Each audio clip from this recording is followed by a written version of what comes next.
Attention, border crossing ahead. Continue for 2 kilometers.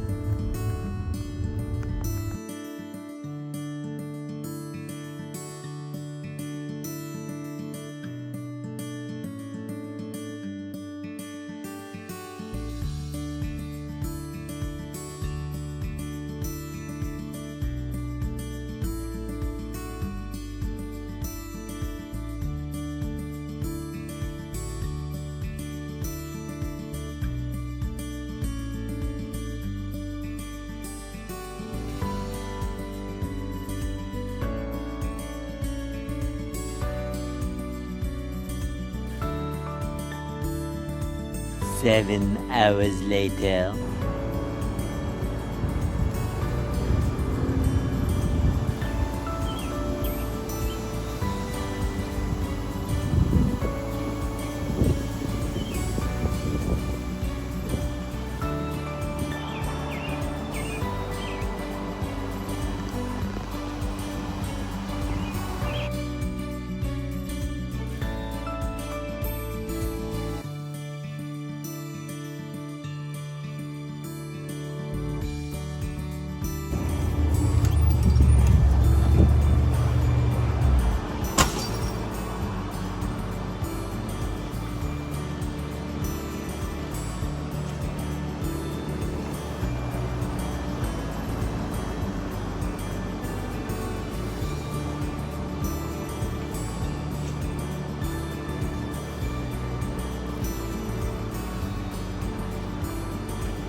I think my rod's in there on a drying rack.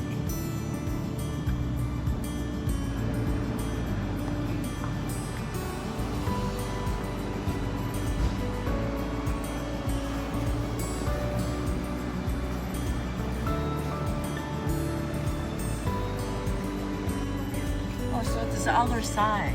Yeah. This is where you're going to have dinner, I guess.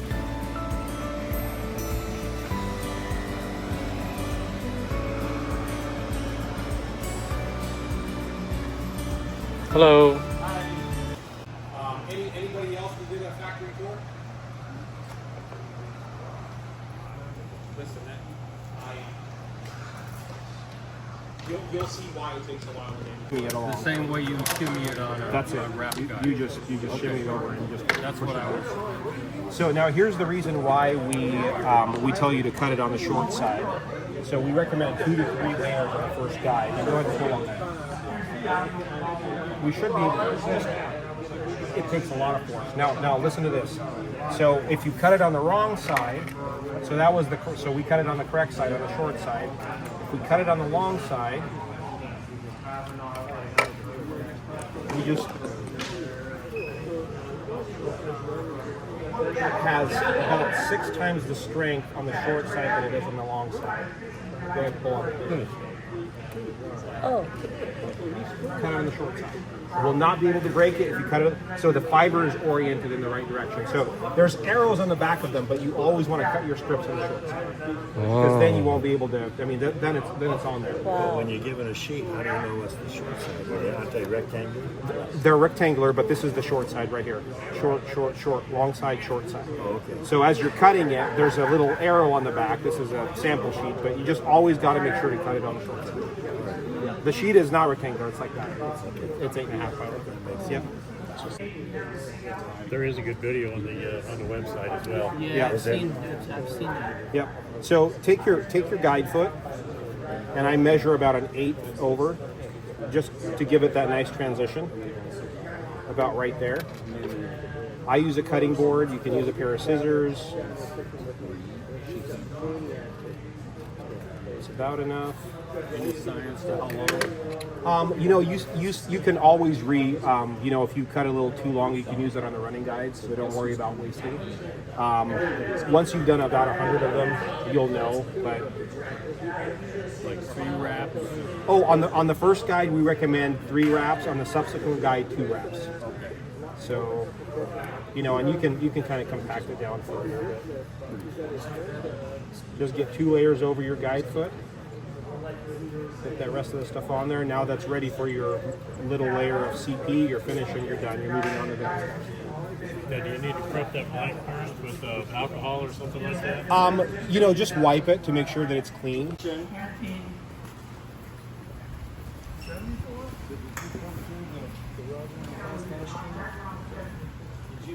So we skip the whole blank production for now, which we would later preload, whatever. Okay, so this is the blank. This is the rod where the rod production began. So we've already made the blank, and this is our inventory of different blanks we have: ice blank, bass blank, salmon steelhead blank, saltwater blanks, fly blanks, everything. And part of my responsibility as an engineer is when I develop this blank, I use that machine behind you as a breaking machine. So we literally will put a blank in there and we load it up and we hold it down with the load cell. And then the machine goes up, and as the machine goes up, it's put a torque on the tip and it loads the poundage on that pigeon of where it eventually breaks. And we have a number that we set a goal on, and we try to always exceed that number. So if we're trying to develop a blank that break at 10 pounds, our goal is always 50% higher than what the goal break is. So if we do a 10-pound break blank, we want to see 15? at least a 15-pound break strength. So this will go up, and then I don't know if we'll have time tomorrow to actually load up a rod in, a blank in there, and break one so that we can see it, because it's crazy. Because the blank will go out and it'll go like this, and it'll go straight down, and then as the machine go up, you know, the blank is slowly like pointing straight down all the way into the handle. So that's part of, you know, our engineering and development of the blank. That's where the blank began. So the blank come over here, it goes into inventory, and we sell our blanks to custom rod builders, OEM, overseas OEMs. All you guys, you know, you buy blanks from us and you wrap your own rods and stuff like that. That's the inventory you see behind you. Okay, so the blank go into inventory. Follow me.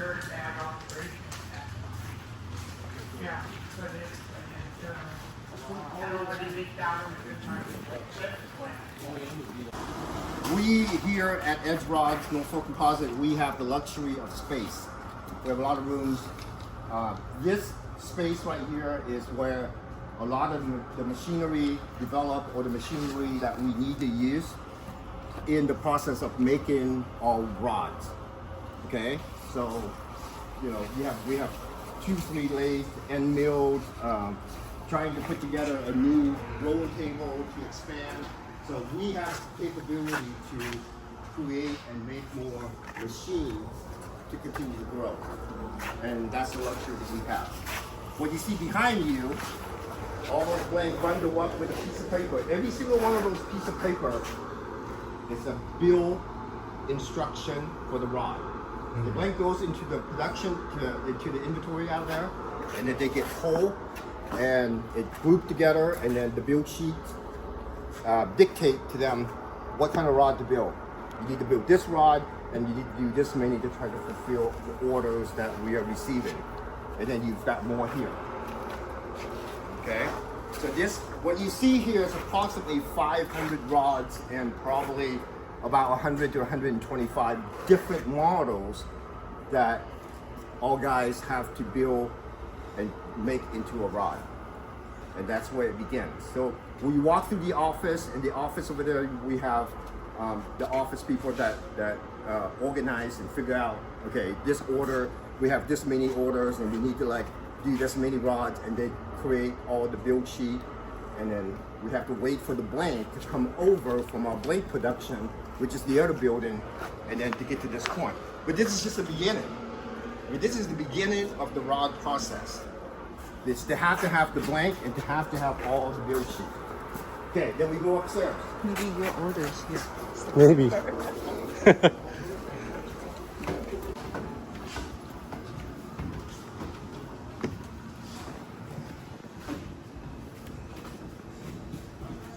So Ooh. up here, All the parts. Yeah. up here, we have the beginning of handle assembly. Handle assembly is on the build sheet, the paper that you see hang on each bundle of the rod. You need to build the rod like this, like this. You need to cut the handle like this. You have to use rock widow handle, sanded, or silver widow handle, or you have to pull handle from over there, whether it's fly rod, your fork handle, or spade rod, a switch rod. So all the components up here is just to assemble the handle, the beginning stage of the rod. So we have 4 tables. We have 4 guys working, and they put the handle together. We have 1 guy on that table that once the handle is done, like such, then he continues to follow the sheet, and it tells him on here exactly where to place each guy and which guy to pull for this particular model. Now, mind you, we have probably about 250 different rod models that's available right now.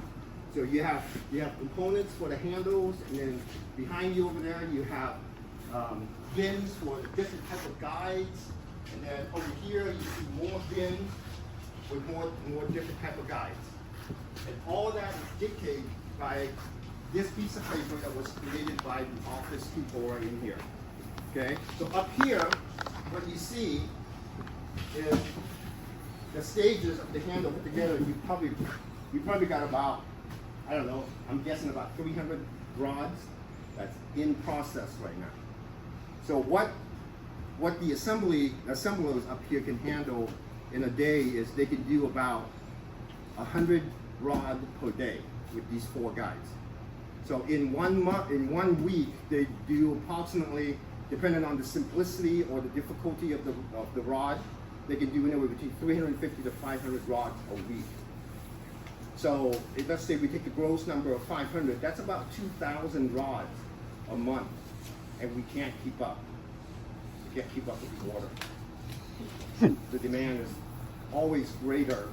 And that's a good thing for us, right? But at the same time, it's kind of a bad thing, because now, you order a rod and you have to wait. Well, the reason you're waiting is because we don't have a machine here that just kind of do all this. It's actually handcrafted by 4 assemblers and 1 guy to mark the rod and get the group together and get it sent out to have the guy wrap. And with 4 guys, and for them to be able to do 2,000 rods approximately a month, I mean, that's asking a lot. It's not one of those things where you have a big assembly line and everything is done by a machine. The machine can run 24 hours a day. So we have people here that's handcrafting these rods, and we're pushing them to work 10 hours a day. That's 50 hours. They get burned out after a while. Humans get burned out. Once they get burned out, then problems start to show up. FMLA. We do not want that. Right? So you see, this guy right here, he's working on this group. This is probably a group of about 20 rods, and he started, hand assembly, the butt cap, the rear grip, the rear seat, and all the work that is necessary. And it's not even done yet. He's still got to have a foregrip put on before this 2-piece rod, and God knows where the tip section is, because it's probably somewhere, and eventually when he's done with this, then he moved it onto this guy. This guy put it on the marking table, and we mark where the guides go. and then he's gonna pull all the guides, and then all the guides need to be sent out to, we have out wrappers. We have 5 different out wrappers that's local. Some are about 20 miles north of us, some are here within the city of Woodland. And we send out about 20 to 25 rods per day to each wrapper to try to keep up. And we still can't keep up.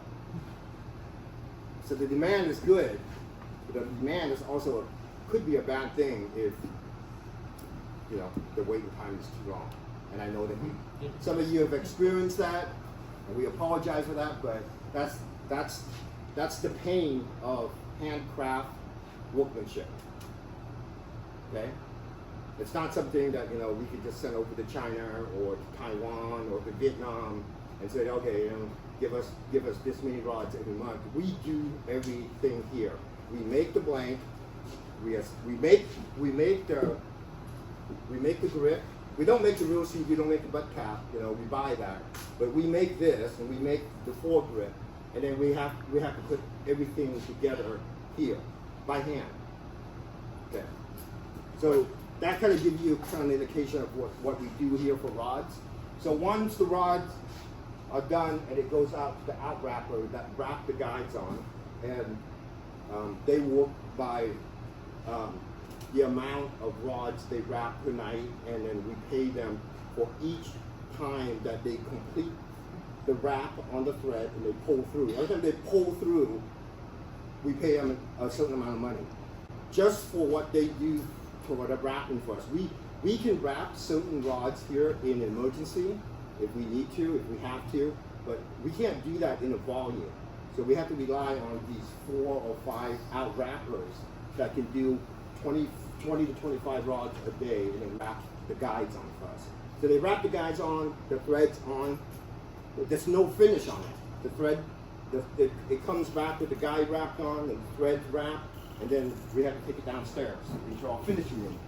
And you all saw the room that was outside of where we were sitting that has the 3 wheel. So each one of those wheels, and we'll go down there and we'll take a look.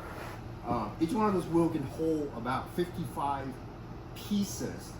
Sometimes you can only do the tip section. Sometimes you can do both the tip and section together, but it can only hold 55 per wheel. So in one day, when they rotate 2 times a day, we can do about 300 rods a day, and we're still behind. So we're able to do it at volume. We're able to do it, fast, and we try to make, a little margin. But yeah, the demand is so high that we're trying to take a deep breath and just keep going. And that's what all these people and all the employees here does. They take a deep breath and they keep going. Go ahead, sir. Do you know where your volume ceiling is? We can't do no more. What's in Woodland here? 38. That's office people. How many of those people in production? Probably 75%, 75% are in production, and then the rest is office people. Yeah. So we don't have 200 employees here.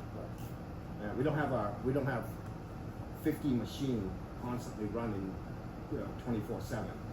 We have human that comes in and work 8 to 10 hours a day, depending on the volume, the time of the year, and how many orders we're behind. But I'm telling you, right, as we walk downstairs, you take a look at what's down there. That's stage. That's stage to be to fulfill orders on rods that's already ordered. Yes. Yeah. There's approximately 500 rods downstairs, and there's probably another 200 to 300 rods up here that's in various stages. Now, these rods up here will go out within the next week, And then the other thing is that we also depend on other company for the reel seat, the dives, and because our volume is so high that when we go and we order Fuji guides, they can only give us what they have in stock. And if they don't have size 10 single foot guy for us to complete this rod, we're dead in the water. We can't complete that rod because of one component. And we don't just depend on one company to give us a component. We depend on, multiple companies with the real seat, wherever we order the real seat, where we order the guides and that. So there's a lot of partnership that is involved in creating a rod that people don't think about. Most customers don't think about, because it's not like, oh yeah, we have everything here, and we can pull all the guys on the real seat and everything put together, and then we can get the rods out to you. Well, we're also under the mercy of all vendors to be able to give us, and I hate to say this, I don't like to talk about politics, but tariff has been a terrible thing for us. So take it for what it's worth. We're trying. We're working as hard as we can. It's not like, oh yeah, we're just sitting around, we're not doing anything. You see all those rods down that stage. You see all that work order down that stage. The reason they're down there is because we're still waiting for other components so that we can actually get those rods made. And when we do have a component to complete the rods, then they come up here, and then this is what you see. Right here, up here, you can see about 200 to 300 rods that's in progress. The rest of those downstairs are staged for orders that we're waiting for components to come in. I'll wait. I appreciate that. I think We we're talk a lot. We talked a lot earlier about why our rods stand above other people's rods. We don't want to brag and toot our horn too much, but when you have that 20-25% advantage on whether you feel the fish or you don't feel the fish, it makes a huge difference in the end of the day, what you take home and what you don't take home. Yeah. We just had that discussion earlier. So I appreciate the wait, and all I can ask is thank you, and be patient with us. We're not just sitting around and sitting on our hand not doing anything. Thank you. Yeah, thank you. Thank you. Okay, so let's go downstairs. But yeah, I mean, we have equipment up here. We have reamers. We're reaming out handles. We've got EVA handles and all these components down here. We have locking nuts. We have different type of foregrip. This shape, 3.5 inch. This shape, I mean, all these components, and a lot of these we make here ourselves. We don't make our own guides, and those are behind you, but we make a lot of this stuff, and this is part of what we make. That we also make the blanks. We also make the handle here, and then when we do the other half of the tool later, you'll see how we make the blanks, the grips. We don't make the cork. Corks usually are either coming from Portugal or from overseas somewhere. Okay. So our saw, our reamers, our drill bits.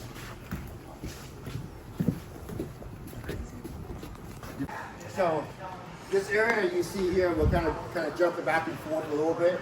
This area you see here is all shipping department, and these are all the orders that has been pulled. So once again, we're not sitting on our hand. We've got the stuff done. We've already got the paperwork and everything ready to go. But we only have 3 people in the shipping department, and they can only ship out and make so many packages per day. Printing out the label and so on and so forth. So all these you see behind you that's in plastic bag are orders that are ready to leave our factory to the customer, whether it's a blank or a rod. This area that you see here, you never see it empty.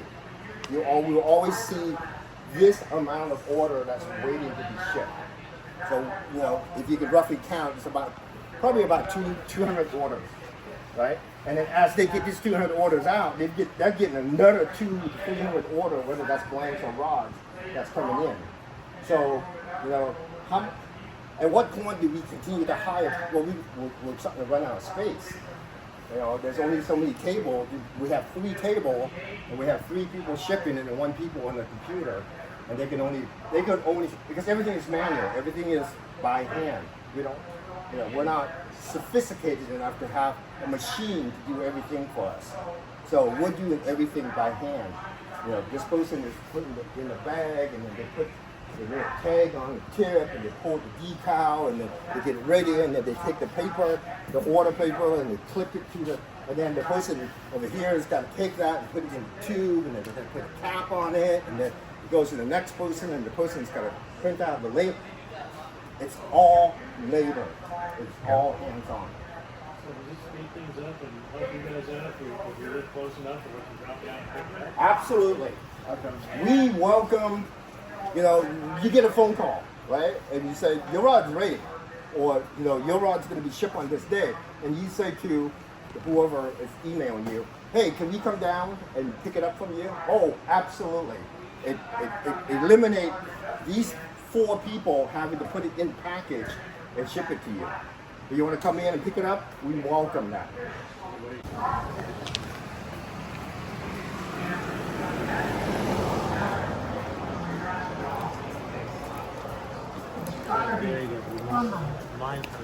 Finish has got to go through this material. If you tape, regular tape, nothing can go through it.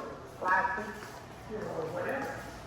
I gotta have the thing go through it. So it's on to the blank, it's protected underneath the guide, and it turns into one solid pop. And so Waiting for the rest of the group to come in. Yeah. we have to use Rods go out to out wrapping, and the guys get wrap on with thread. Then it comes back here. If you look behind you, there's a couple boxes that was delivered today. So there's approximately roughly around 50 rods in there that are ready to, and then you see these in the rack up here. They're getting ready to get staged, the paperwork organized, so that the finish can be put on. And we never less than 2 coat of finish. We put a preliminary coat on, that's 1 day. The next day, it goes to the next operator, and they put a second coat on. So that's a 2-day process. Then, if it's good after 2 coat, then that rod then can go out and then get staged, get shipped out to our customer. But if it needs to be fixed because something didn't look right and it needs a 3rd coat or a 4th coat, every coat is 1 day. And 1 day, when today we kind of have, because we have guests coming in, we didn't have the wheels completely fill out. We let people kind of leave early. So each one of these wheels that you see here, so these 2 wheels back here are 55 pieces per wheel. This one over here is 65. And in 1 day, we do a rotation of at least 1 round. So that's approximately 170 rods if it's just 1 turn. If we double turn it, we're talking between 300 to 350 rods. And we can't keep up. But the finish, this is the finishing room. The wheel with the finish lights. This rotates. The rods go in here. Now he's nervous because I'm watching. And then they put the finish on. And like I say, it takes a minimum of 2 coats. 2 coats, 2 days. If it needs to be fixed, 3rd coat. That's a 3rd day. And sometimes the coat comes off. So sometimes you need Okay? So this is just what we talked about so far. It's just rod production. We haven't even gone over there and talked about blank production yet. This is if the blank is already in inventory and we have the blanks so that we can pull the blank and put it in the You're not supposed to scare him. It's give him a tour. We'll give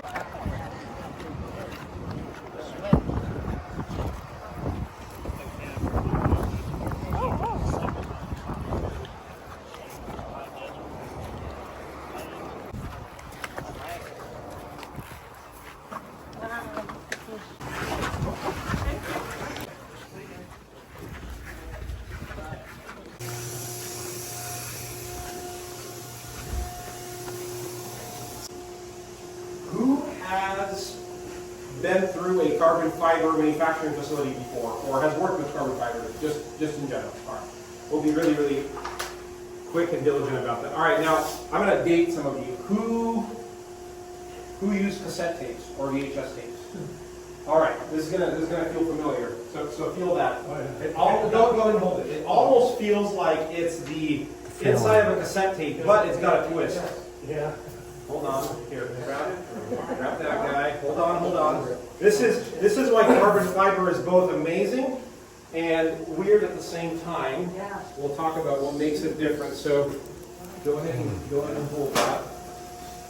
All right, a couple more. A little firmer than the cassette. Oh, just a little bit. But here's the cool part. Doesn't have any tracks beat. Here is the cool part. Here, I'll take a bunch here. Like I remember. And share. All right, go ahead and grab a piece there. And grab a piece there. All right. Oh, that's good. All right, trust me, you're gonna want to leave these. There. Dalbert, what are you doing here?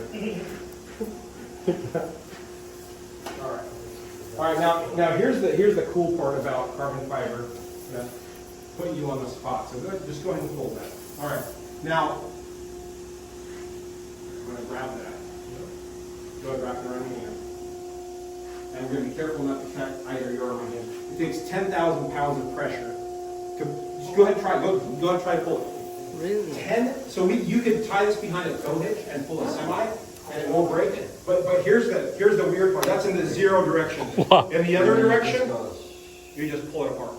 So all sorts of tubes have different shapes. If you look at the different materials here, some of the fiber. And you can see that this fiber is going in this direction. Just because I pulled it off, that we can see the fiber is going this way. This fiber you can see is going this direction. This fiber is oriented in both directions. It's got fiber going one way, it's got fiber going another. This one, if I open it up, I believe it's just that. Right? Yeah, you can see how striated it is. You can see that this fiber is going in this direction. And the reason why that's important is, in some cases, the fiber in the tube goes up and down. Sometimes it goes in the zero direction, and sometimes it goes plus or minus 45 degrees, depending on what that tube needs to absorb. The other thing to point out too is on every one of these sheets, this is an order for a different type of a tube. You can see here, in some cases, it can be a blank that has a soft tip. In some cases, it can be a blank that has an extra fast tip, a stiff tip. In some cases, it's a long parabolic tube that has a long deep bend. So it's the mandrel, the material, and the design of the pattern that affects how quickly that blank will snap back to place, how far it bends, where it bends, and all of that. There's about 15 steps on every single sheet, and as you'll see as we go from station to station, every time it moves from one station to another, the last person that touches it signs off, and that serves as a quality control check to where if something happens in production, something falls out, we can go back and we can interview the last person that dealt with the part and say, hey, did you have a bad day? Did you have a fight with your girlfriend? Too many beers? And what happened? So we can kind of have that traceability. In terms of pattern design, so we cut everything by hand. So all that you see, it's not done by machinery, it gets done by hand. I am not efficient at it. Miss Vicky that does it, she can do 20 sheets at the same time and she'll cut a pattern. We'll show you how a flat sheet of carbon fiber becomes a blank, becomes a tube. Come on over to the next room and we'll see how that ends up being. Yeah, what's that? Yeah, it's strong. That is so strong.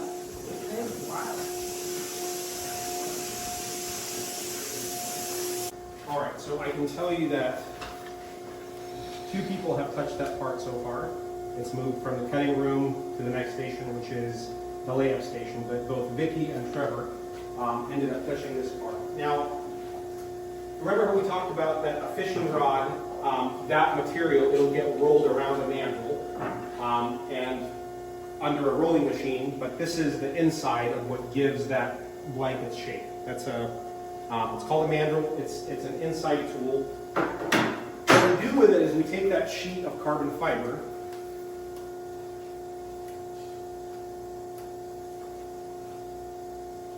and it's almost like a tape. like a Scotch tape or a duct tape.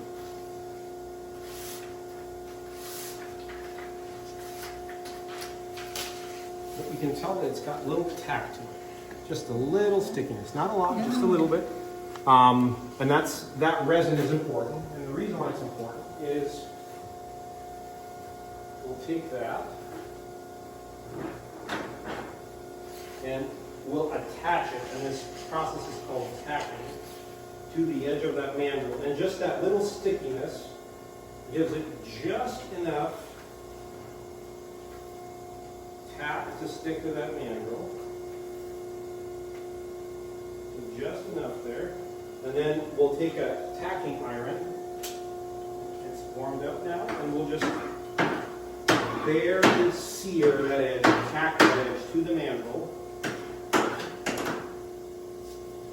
What I'll do is I'll just kind of roll it over to make sure that it doesn't disassemble. And I will take that off and turn that light off as well. Okay, so this is why they're called flag patterns, is because it kind of looks like a flag hanging off of a mandrel before it's rolled up. So whenever you hear somebody talking about, fishing rod patterns and they say it's a flag pattern, that's usually what they mean, is because it looks like a flag. Okay, so after it's been tacked, it goes to a rolling machine. This is where our company is a little bit different. We make our own machinery. Where you started your tour with Kim, towards that back corner, you can see that we're working on another rolling table. We have our own mills, and that's where we make the machines themselves. Now, so we're going to do that here. Do a partial roll up. Okay. See how that compressed? Now watch that side. Do you see how that angled? How that kicked over on that side? All right, so now you can see how that part there is rolled around the mandrel, that carbon fiber, and we're going to compress it one more time because we want it to have a nice tight roll. It's going to go down. And you can see that angle is going to start, that tabletop is supposed to go up.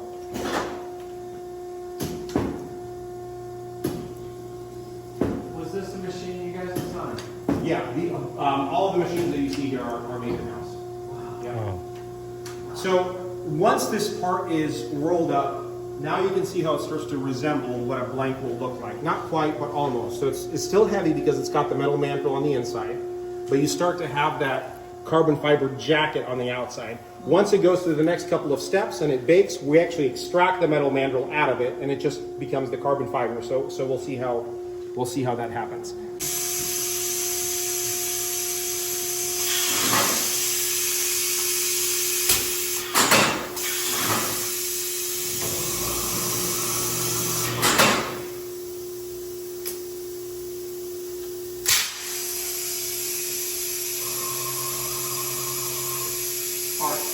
So we want that part to stay nice and constricted after we've rolled it, so that's what we're going to do. Move that over to this side.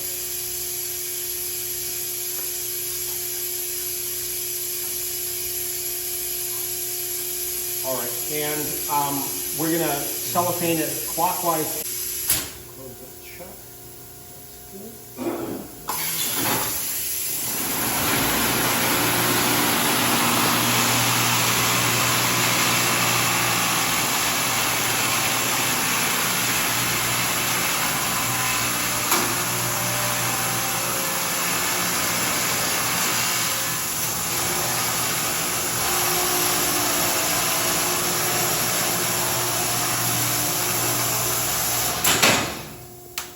Okay, so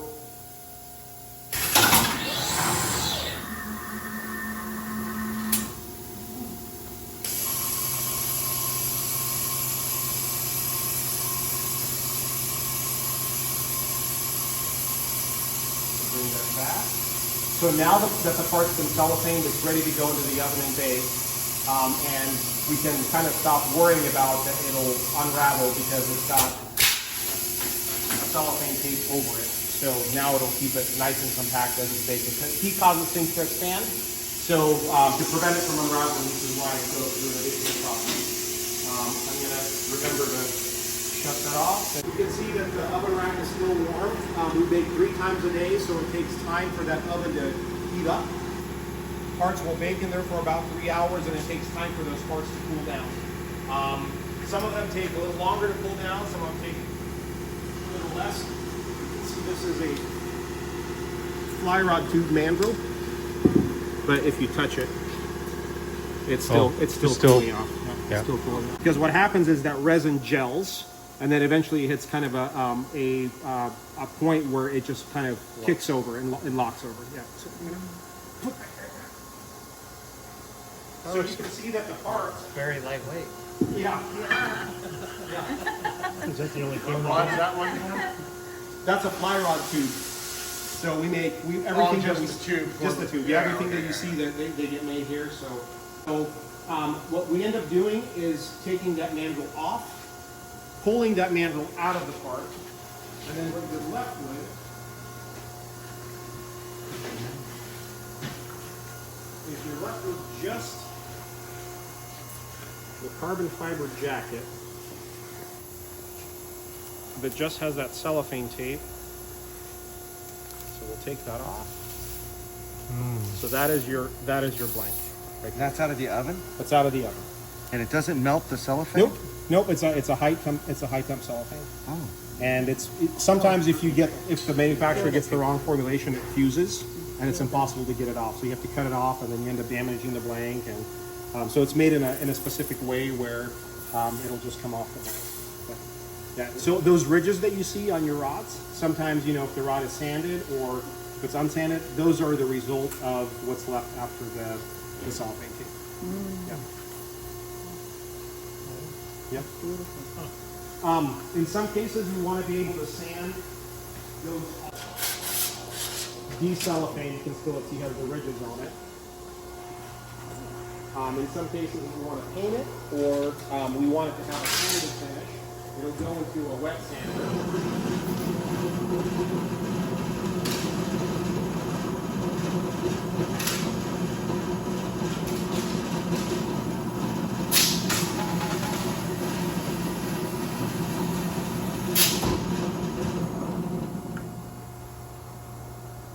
And we will sand off those ridges, and then we'll end up finishing the rest of the blank by hand to get those ridges off.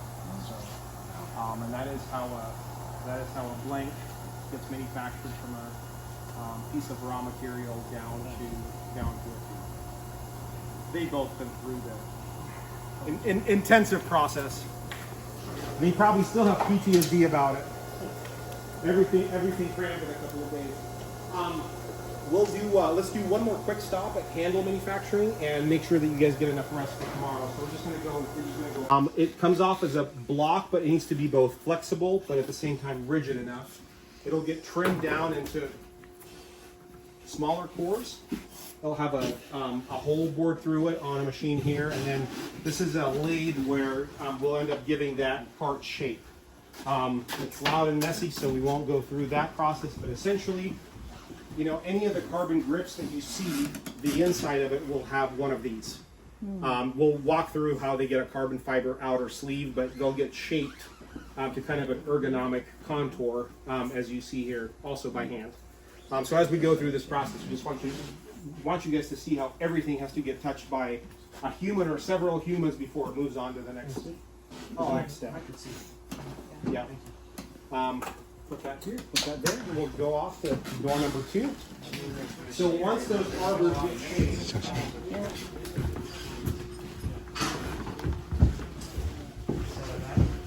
So have you found that material aids in sensitivity to the rod Yes. versus say cork, or you see some with foam handles? No, it's specially poured for us. We call it VibraCore, and what it does is it's used as an insulator in a lot of musical instruments, and what it does is it just helps to maintain the vibration. It just kind of captures there, and it just prolongs the vibration of it. So, and that's important when you're working with a carbon fiber grip, because you want it to be as sensitive as possible. So, this is a pre-shaped core for the rods that you guys will be fishing tomorrow, and I've got a couple of sleeves already made up here, but essentially, it'll come off a braided spool, and it's already pre-pregged with resin. We have it pre-pregged to our spec, but then Again, you'll have that carbon fiber core. It'll go on the inside. And this is that grip that you see that we call the first strike grip. It'll go into the oven, it'll bake. The wasted ends will get trimmed off.